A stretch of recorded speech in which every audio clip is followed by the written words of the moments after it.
કેવું થયું પેલો બિલાલ બિલાલ કેવો બિલાલ કિલકિલાટ થઈ ગયું. એ કે જો આ નદીમાં પાણી નહીં આવશે તો ભારતમાં લોહીની નદીઓ વહેશે. આવું ડરી જાય એવા લોકો આપણે છે બધા.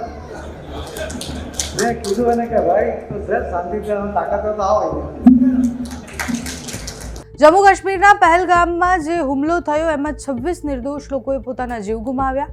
આ ઘટના બાદ ભારત અને પાકિસ્તાન સાથેની જે સિંધુ જળ સંધિ હતી એ ટ્રીટી જે હતી એ તોડી દેવામાં આવી, એટલે ત્યાં પાણી મોકલવાનું બંધ કરી દેવામાં આવ્યું. પાકિસ્તાનના રાજનેતાઓ આના બાદ નિવેદનબાજી પર આવ્યા. જે રીતના એ જાહેર મંચ પરથી ભડકાઉ ભાષણ આપી રહ્યા હતા એ ભારતમાં પણ ખૂબ વાયરલ થયા. પાકિસ્તાનના પીપલ પાર્ટીના પ્રમુખ બિલાવર ભુટ્ટોએ થોડા દિવસ પહેલાં જ કહ્યું હતું કે સિંધુ નદીમાં કાં તો પાણી વહાવશે કાં તો પછી ભારતીયોનું ખૂન વહેશે.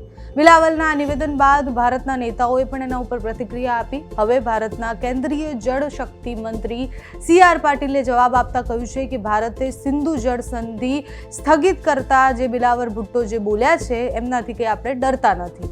મેં તેમને કહી દીધું છે કે તમે ધમકીઓ ન આપો, ડરાવો નહીં, તમારામાં તાકાત હોય તો સામે આવીને લડો. તો CR પાટીલે શું કહ્યું પહેલા કાર્યક્રમ દરમિયાન તે સાંભળો. તમે કાલે જોયું હશે ને કે મોદી સાહેબે કહ્યું ને કે પાકિસ્તાનને પાણી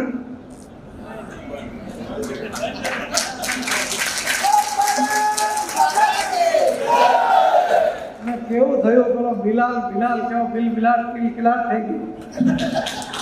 એ કે જો આ નદીમાં પાણી નહીં આવશે તો ભારતમાં લોહીની નદીઓ વહેશે. આવું ડરી જાય એવા લોકો આપણે છે બધા. મેં કીધું એને કે ભાઈ તું સહેજ શાંતિથી તાકાત તો આવો. આપણે હવે ધમકી ધમકીઓની ચિંતા કર્યા વગર આપણી આ જવાબદારી છે પાણી બચાવવાની, અને પાણી બચાવવા માટેના પ્રયત્નો આપણે બધે કરવાના છે. અટલ બિહારી વાજપેયીએ કહ્યું હતું, એમણે કહ્યું હતું કે ત્રીજું વિશ્વયુદ્ધ થશે એ પાણી માટે થશે. હું તમને બધાને ખાતરી આપું છું કે ત્રીજું વિશ્વયુદ્ધ થાય તો ભલે થાય, પાણી માટે થાય તો ભલે થાય, ભારત એમાં ક્યાંય નહીં હશે. કે મોદી સાહેબના લીડરશીપમાં આપણને જે જરૂરી પાણી છે એનો જળ સંચય કરવાની વ્યવસ્થા એ મોદી સાહેબના નેતૃત્વમાં પૂરી થઈ જશે. મોદી સાહેબે રિવર લિંકિંગની શરૂઆત કરી. અટલજીએ કહ્યું હતું કે નદીઓ જોડો.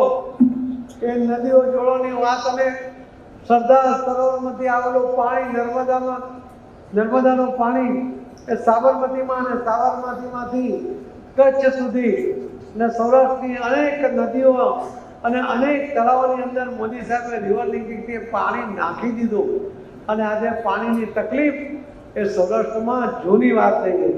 પહેલગામ હુમલા પછી ભારતે લીધેલા પગલામાં સૌથી મોટો નિર્ણય એ હતો કે સિંધુ જળ જે ટ્રીટી હતી એ સમજોતો હતો એ તોડી દેવામાં આવ્યો. પાકિસ્તાનની ખેતી પાણીના જે બીજા સ્ત્રોત હતા, વીજળીના ઉત્પાદન માટેનો જે સ્ત્રોત હતો એ જ હતો, પણ એ હવે એના ઉપર આધારિત પાકિસ્તાનને હવે પાણી નહીં મળે. બંને દેશ વચ્ચે 3 યુદ્ધ થયા છતાં ભારતે આ કરાર હવે તોડી દીધો છે, અને હવે એ સ્થિર છે કે આપણે ફરીથી આના ઉપર કોઈ પણ સમજોતો કરવામાં આવવાનો નથી.